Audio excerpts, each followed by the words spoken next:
Unlad ng lahat ay kapayapaan, kabutihan, pagbabago at kaunlaran. Pero paano uunlad kung siya ay iisa lang? Paano kakayaning mag-isa ang problema sa lipunan?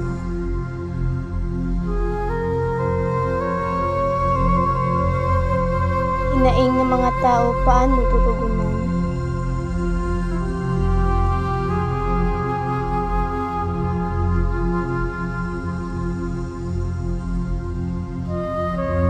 Kung ang sariling kaalyado ay nagkakagulo din. You know guys, I will be the next mayor. No, I will be the next mayor. For what?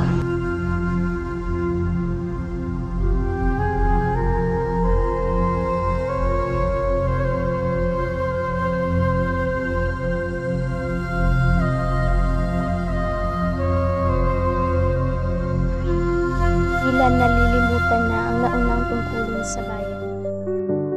Naghihirap na ang ating lipunan. Paano tayo uunlad?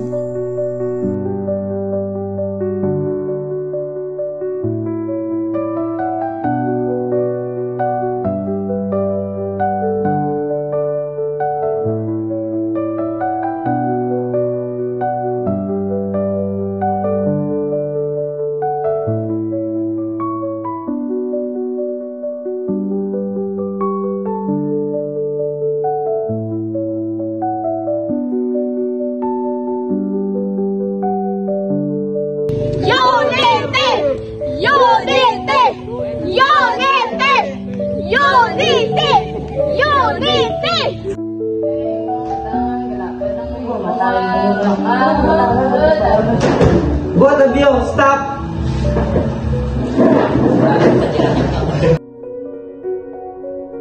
Sa kalagayan natin ngayon, kinakailangan natin ngayon ng mabuting pamamahala. Hindi kakayanin ng isang namumuno kung siya ay iisa lamang. Kailangan ng pagkakaisa din ng ating mga lider para sa ikabubuti ng ating bayan.